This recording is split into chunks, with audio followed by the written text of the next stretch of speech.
My name is Daniel John Rickert. Oh.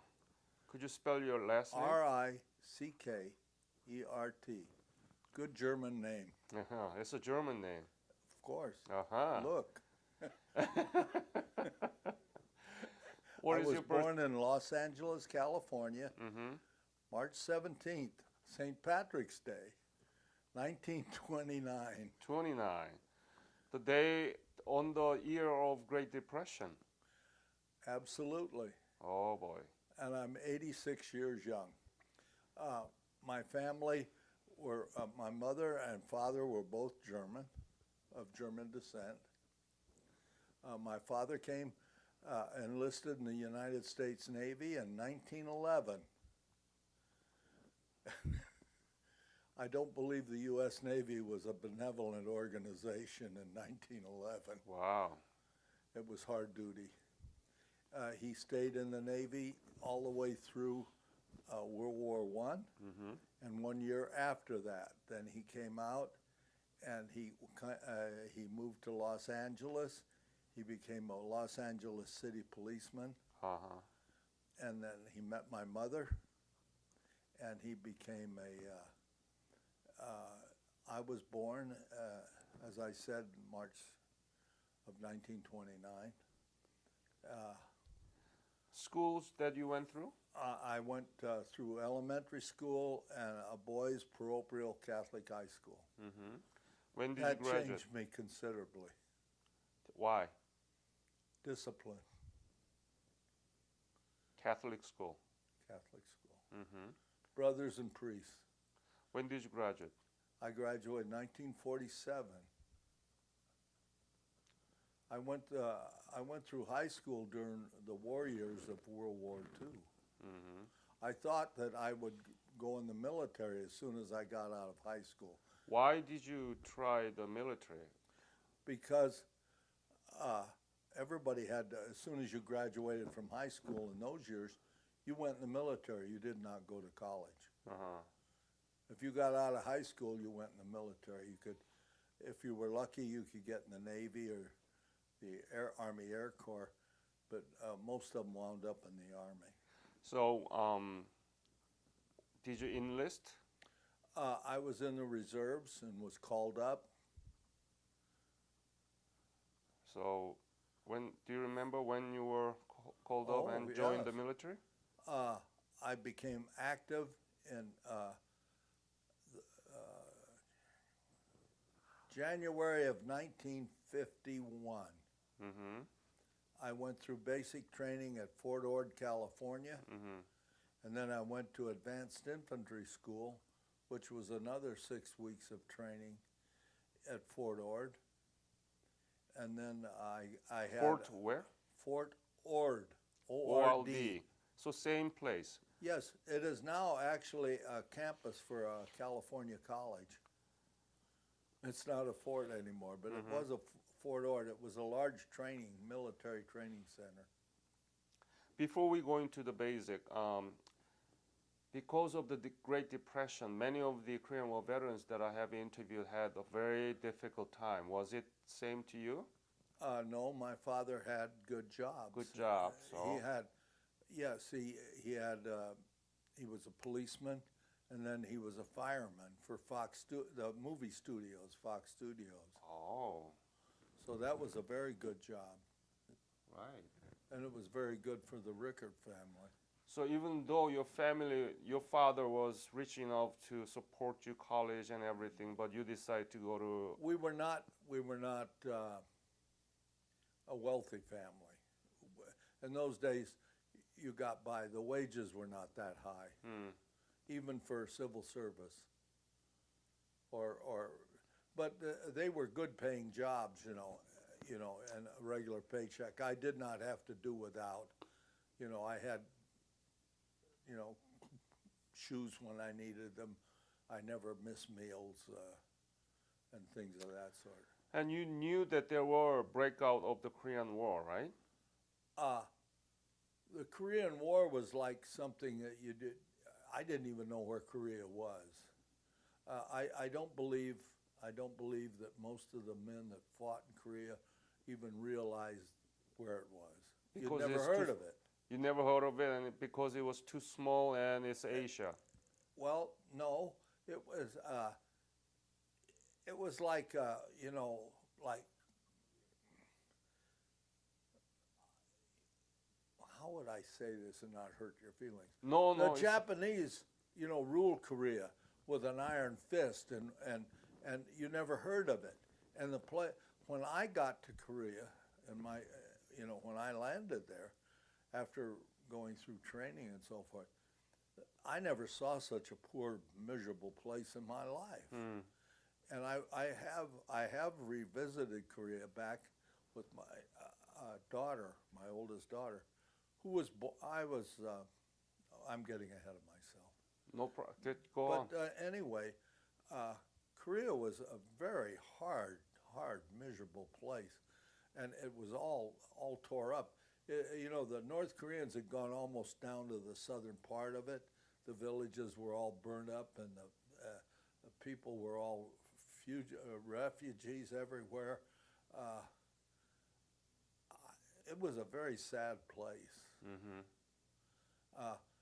I can remember we'd be going along the roads in our trucks and stuff, and we would throw rations to the civilians on the road, So let's go back to your basics. So after the basic training, where did you go? I went to Camp Stoneman, California. Mm-hmm. Incidentally, I was a married man, Oh. and my first daughter was born while I was in Korea. So you went to Stoneman, and then when did you leave for Korea? I left for Korea. I'm trying to think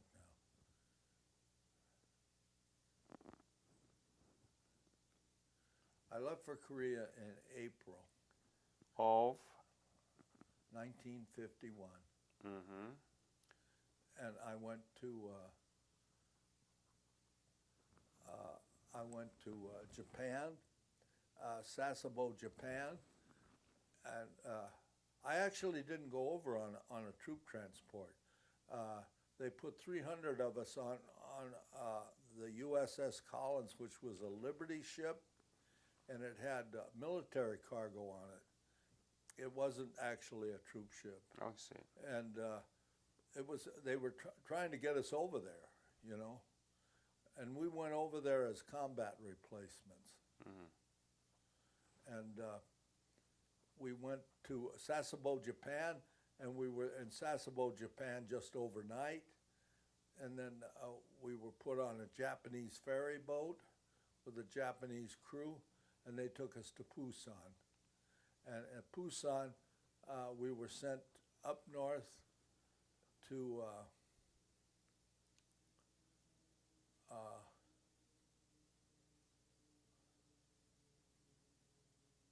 ESCOM? yes, just outside of Seoul there, Incheon. Incheon? Incheon, and they had a large repo depot there, and they had us line up in alphabetical order, and R being down at the bottom of the alphabet. There were about 4 or 5 of us left standing there, and we were sent to. They told us to get in a truck, and we got in the truck. The 4 of us did, and I can't recall how many. There was very few of us. And they sent us up on a truck, and we kept going and going. And truck driver pulled into an area, and he said, "Okay, get out." And we got out. We were 3rd Combat Engineers. 3rd Combat. Engineer Battalion, yes. Uh-huh. 3rd Combat Engineer Battalion. I was sent then to, from 3rd Combat Engineer Battalion headquarters, I was sent to Dog Company D. Mm-hmm. And Dog Company was assigned to the 5th Regimental Combat Team. 5th Regimental. Yeah, they were Hawaiian unit.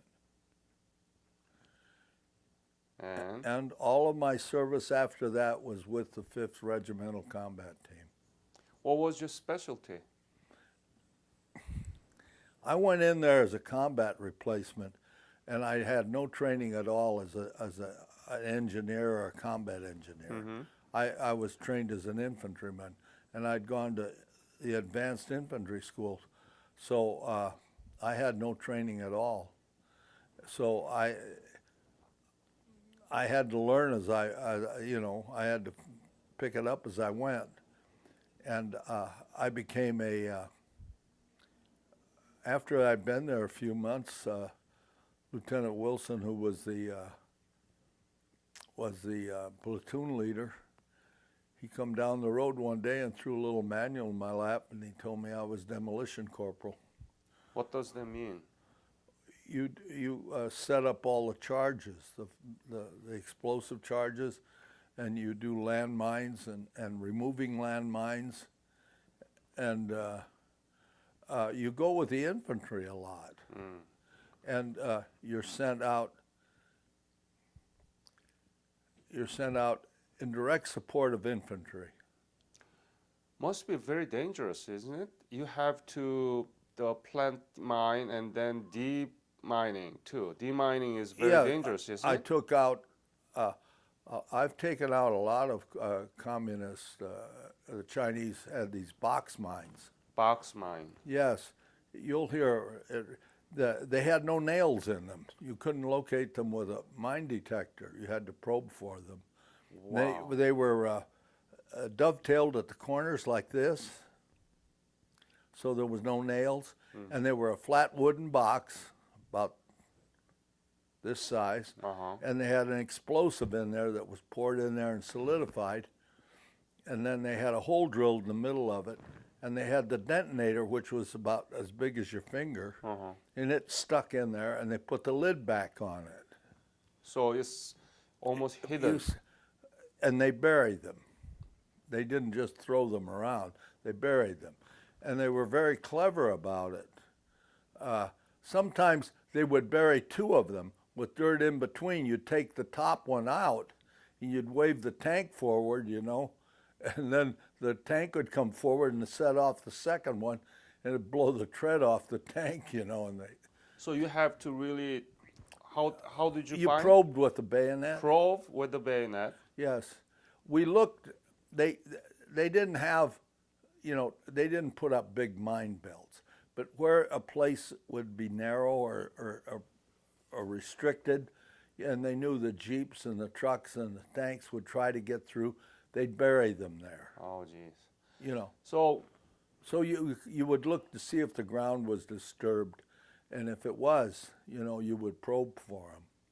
When you probe, did you take your bayonet. I know, but you feel like, oh my God, what if I hit this and explode? They were you weren't that scared? sensitive.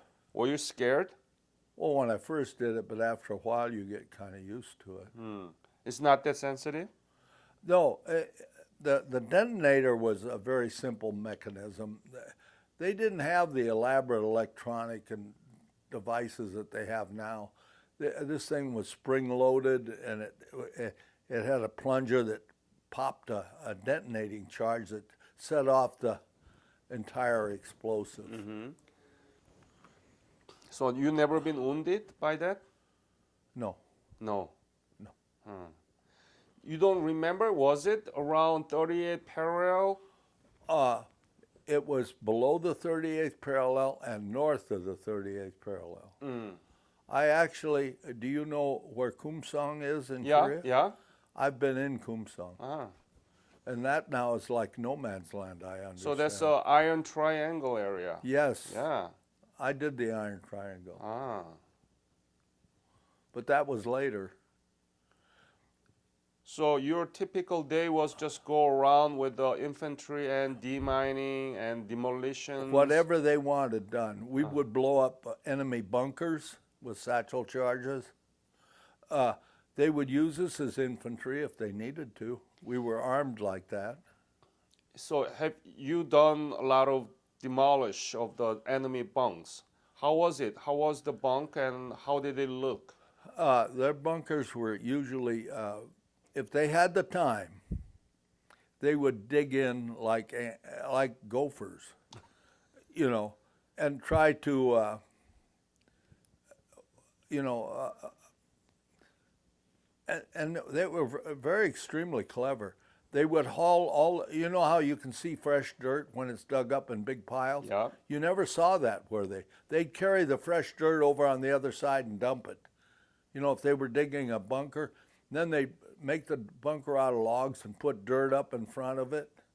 And then they would, and then the roof the same way, and they'd even plant bushes and trees so you couldn't see it. They're smart. Very clever, hardworking. Their trenches were very well designed. They never put a trench in a straight line so you could shoot down it. They put zigzags in it, so you'd have to go to the point and so forth. And they never fortified the very top of the hill. They always came down from the military crest, and that's where they would fortify or dig in. Were there any dangerous moments during your service? A whole lot of them. Tell me about it. Well, we put a bridge across. We got the first bridge across up. I can't even. I didn't know the name of the river for Operation Nomad. We got the first bridge across. We built that. And they mortared. They knew what we were doing. They tried to stop that. They mortared us pretty heavily while we were doing it. I was close to a large explosion one time. I got a severe concussion from that. I was in La La Land for about 3 days. Then this right leg was injured, and I had to go to a MASH hospital, and I went down to the evacuation hospital in Busan. I have a 60% disability rating with the VA. Did you get the medal for that? Was it combat wounds? Yes, I'm called combat injured, but I was with infantry, and nobody wrote me up for a medal, so. Oh. What they know in my records that I was combat injured, but they don't. I was never written up for a Purple Heart, so I never got one. If you're detached and you're sent with another unit, you know, and I didn't know these people. I did what they wanted me to do. They'd be like 3 or 4 of us go with an infantry platoon. Well, the biggest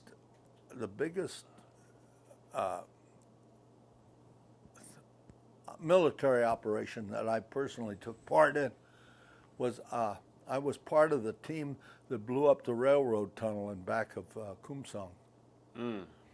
And the Chinese were using it as a supply point. It was in a curve, and they couldn't skip bomb it. Nowadays they have bombs, you know, that go around curves. But at that time, they used to skip bomb them, you know, to get that bomb would hit on the railroad tracks, then sail in the tunnel and blow up. Yeah. You know, well, it was in a curve and in a gorge. And of course, the Chinese knew this. And it was up in back of the city of Kumsong. And in Kumsong, the city was across the valley of the Kumsong Valley. We were up on 1070. We'd taken that hill in Operation Nomad. And Operation Nomad. Could you spell it? Nomad. It's Nomad. Yeah, and that's the last UN offensive of the Korean War. That was the last major offensive of the Korean War. Operation Nomad. General Van Fleet was the commander. Yeah. What was the most difficult thing during the service? What was the most difficult thing? Of my military or assignments? In Korea, no, doesn't matter, whatever, that if you are asked to say, answer one thing, Surviving the winter. surviving winter, tell me about it. The most difficult military operation that I went on was the blowing up of the railroad tunnel. Uh-huh. And that actually was across the valley. And we went out with tanks, and we rode in half tracks. And they tried to do it the week before and go right through the city of Kumsong, and that didn't work out very well. So then the second time they did it, they faked it. They acted like they were going through the city of Kumsong, and instead they went up this long valley, and we came in the backside of the city of Kumsong. And we were out there all day on that operation, and there were a full squad of engineers on that job. There were 9 of us, and each man carried 2 satchel charges, 24 pounds of Tetratol, each man. And you build a shaped charge inside the tunnel, and then we blew it. And the Chinese really got upset over that. Should be. And we had quite a firefight getting out of there. They had a company of infantry with us, you know, in the half track. So, but going in that tunnel, that I didn't like at all. Why? Was there resistance from Chinese soldiers? You know, I thought the whole Chinese army'd be in that tunnel, because they were supposed to have a tank get up on the railroad tracks and shoot his main battle gun into the tunnel, and they couldn't get the tank up there. The tank went up and it slid back, went up and slid back. So they told us just to go and do it. So our squad leader got up and he went in, and the rest of us followed him in there. So there was no much Chinese resistance inside of the tunnel, right? No, Then why didn't you like it? I mean, was it Well, because I too thought dark? they'd be there. Oh, so you were kind Yes. Would you like to go in a dark tunnel? of... No, sir. Would you like to go in there and nobody cleared it? No, sir. Would you like? Obviously, you know, I think I actually blew up bunkers and things, but I could see what was happening, or what was Exactly. I could have, you know, fire support to pin them down so I could go up and do it. But to walk in that tunnel, I didn't like that at all. Right. You didn't know what's going to be happening, and there's nothing clear. They had, like, you could see they had, I don't know, they had a little narrow place, and they had all of the tunnel full of, you know, bags of rice, I guess, or whatever they had, boxes and stuff, and we blew that up. And you did successfully. Yes, Good. and we turned around and left successfully. Good. And we had lost 1 man. There. 1 man in the firefight coming out. You knew that you belonged to 24th Division, which Yes. was annihilated. I mean, completely destroyed by the North Koreans in the very beginning of the war. What was the morale in 24th Division when you joined in 51 and fighting there in Korea? What was the morale? Okay, the 34th Regiment was wiped out in the Battle of Taejon. Right. Now, there would have been no Pusan perimeter Yeah. had they not held at Taejon for 3 days, and they could form. Walker was the general in charge then, and if General Dean was captured in Taejon, the whole 34th Regiment was lost at Taejon. There were very few survivors, very few. Right. And the 19th and the 17th regiments came out, and they brought up the 5th RCT from Hawaii to take the place of the 34th, and that became the 24th Division. So, what was the morale among the soldiers? Was it good, or did good, you know? good. We thought we beat them. We knew we could beat them. Were you able to write letter back to your family? Yes. What did you write? Well, I always told them I was building roads. This was unique. We built the first aerial tramway that was used in Korea. First aerial Tramway. You know what a Tramway? tramway is? Like, like they have in these ski resorts that take people Yeah. to the top of the mountain. Yeah. We built that Where? on 1070. 1070. 1070. That was the name. That was above the Kumsong Valley. It was from the heavy mortar position all the way up to the MLR. Oh. It wasn't just 100 feet or so. It went from the base of the mountain almost to the top of the mountain. So it's just how long was it? I'd say probably it covered over 1,000 yards. 1,000 yard. Yes, easily. And what was that for? Is to to transport haul medical supplies, ammunition, potable water, and to bring the wounded back. Bring casualty back. Wounded too? Yes. So that's strong? Yes. Oh yeah, we carried wounded off that hill all the time. So that saves a lot of trip, right? Well, it's very difficult if you know how steep the mountains are Yeah. in Korea. You've been there, and there were the foot trail to get the men up there. There were 28 switchbacks in that trail to get to the top of that hill. That deep. Yeah, it was steep, and the Chigi Bears had to carry all the supplies. The South Korean labor Right. army, they call them Chigi Bears. Yeah. Jjigae. Yeah, Chigi Bears. Yeah. And that was cruel. The South Korean army was in charge of that, Yeah. and those guys were brutal, Yeah. very brutal, very brutal.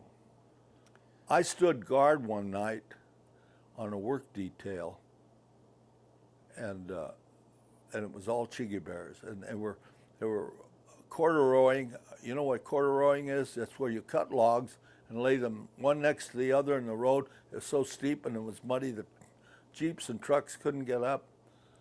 And they had these Chigi Bears out there working, and the South Korean, there was 2 South Korean soldiers in charge of them. I made them stop. I told them, that's enough.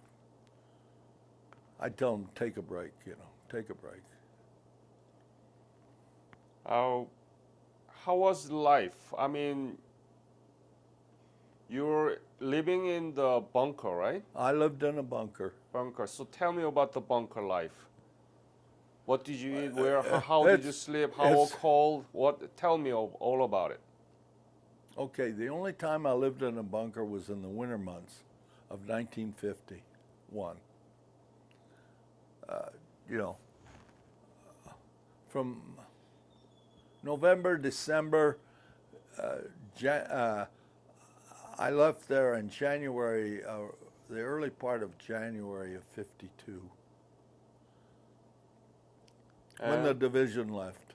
So only during the winter in the bunker, and well, I had 2 then weeks. you sleep in the trench. No, what you do, you had 2 weeks of line duty, what they call line duty, up on the MLR, the main line of resistance. You had 1 week in reserve. And then you got to sleep in a tent that was buried. The tent, just the top of the tent stuck out of the snow. The tents were all buried too, for artillery, coming in. And In the MRL? from the enemy, from the Chinese. No. You spend 2 weeks in MRL. Yeah, and 1 week in reserve. Reserve, and in the reserve you sleep in the tent? Yes, you slept in a tent. They called them squad tents. What about in the MRL? You lived in a bunker. Bunker. So how was bunker?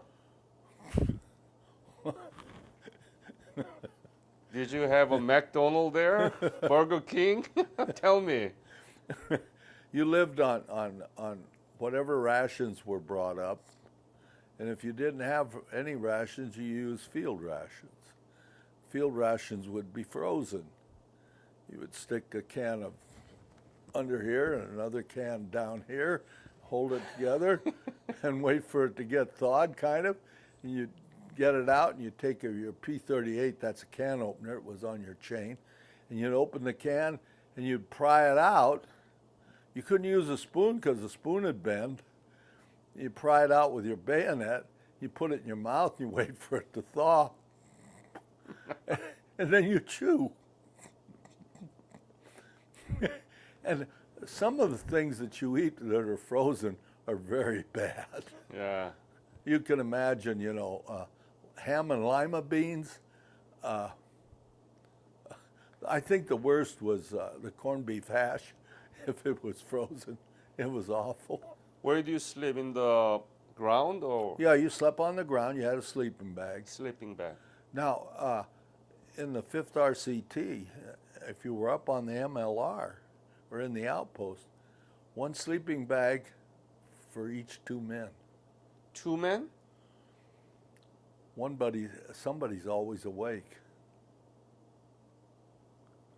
I see. Everybody doesn't go to sleep. You get warm, you go to sleep. So not 2 men in a one sleeping bag, but No, they own one bag one together. bag and they split it. Yeah, right. That's called hot bunking. Hot bunking. The sleeping bag would be warm. You didn't take your clothes off. That's right. All you did was take your boots off. And You actually take off boots? you take off boots when you got in the sleeping bag, sure. Oh. No, I did interview a lot, and they said that even they didn't take out the boots off. Well, they may have. I don't know. I never had to do that. Okay. I could sleep, in my own sleeping bag. What were you thinking when you were in the Kumsong Iron Triangle and suffering from all those and scared when you go? I wanted to go home. What were you thinking? I want to go home. This place is hell. I want to go home. I really, that's what you live for going home. Look at this. Why wouldn't I want to come back to this? Exactly. Who'd want to be on a hillside freezing and somebody shooting at you? When did you go back to Korea? I revisited it in 1998, and I couldn't believe what I saw. Never been back to after that? No, I have never returned since. So 1998, that's a long time ago, Yes, actually. Yes. And you said, I couldn't believe what I saw, the improvement. Seoul was a beautiful city. It had bridges.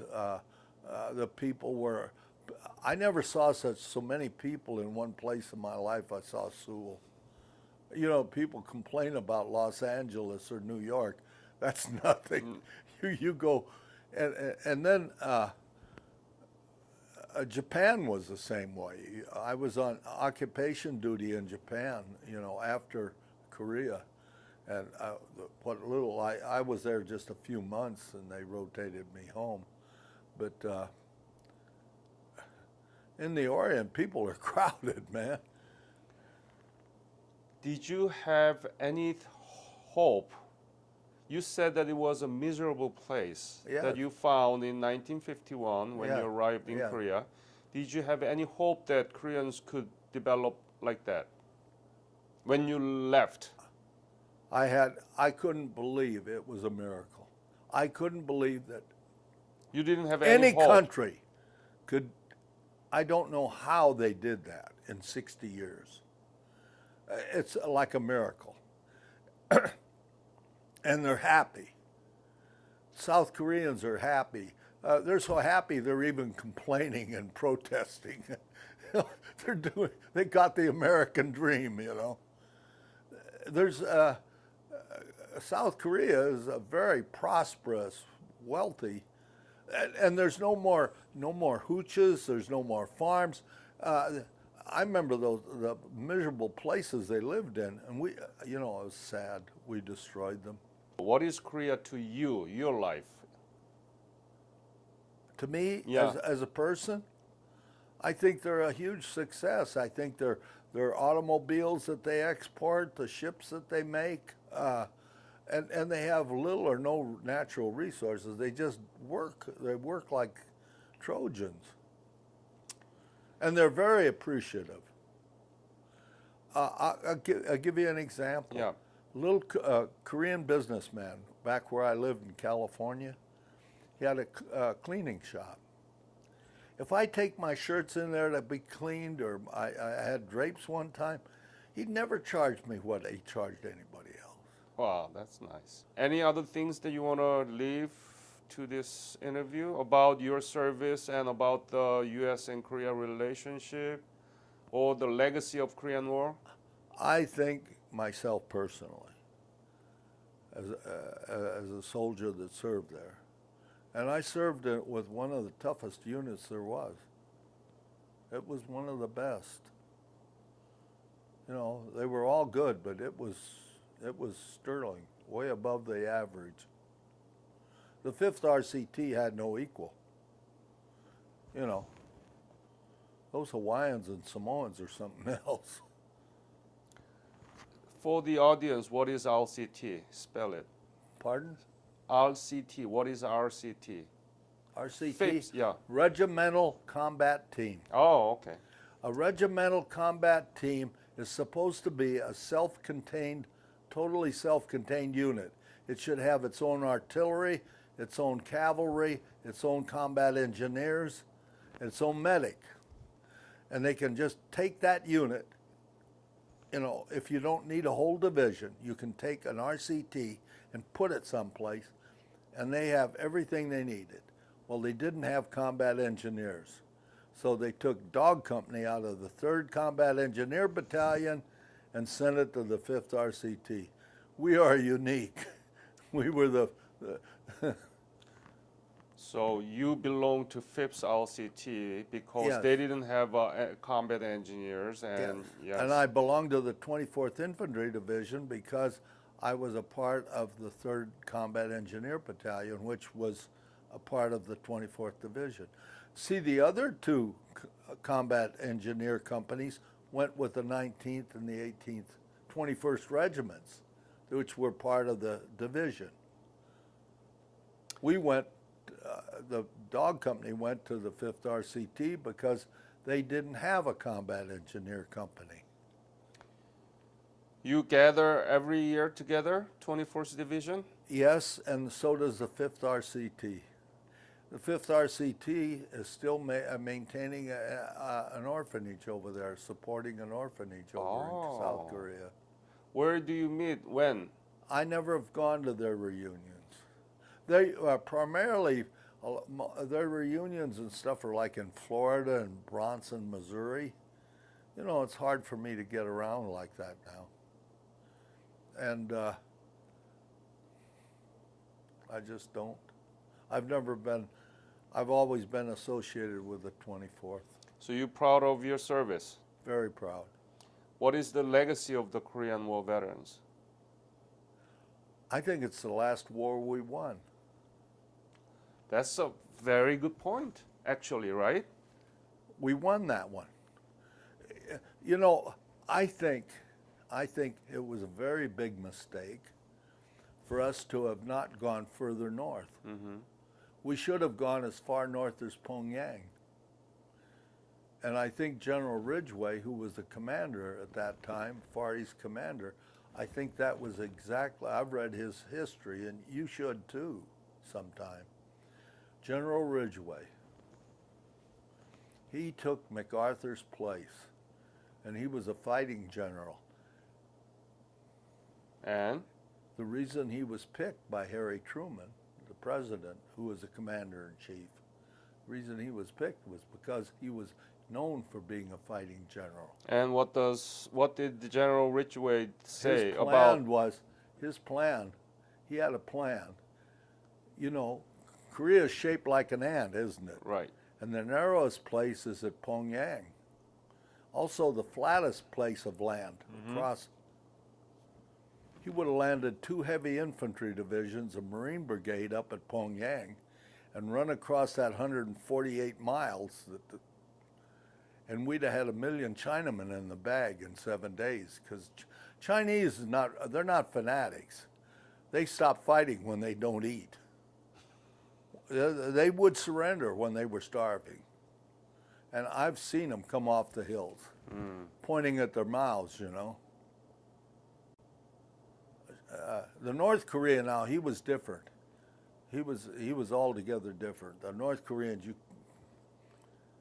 miserable, mean, cruel, fanatical. In my book. Chinaman, though, if he ran out of groceries, he'd quit. That's a good point, actually, and I absolutely agree with you that it was the last It's history. last war that we won, actually. Yes. It's the last war the U.S. won. But why people say it's been forgotten? It was okay. The whole country, you got to remember, we just finished World War II. World War II. There were horrendous casualties in World War II, and people were tired of war. I came home. There was no victory parades.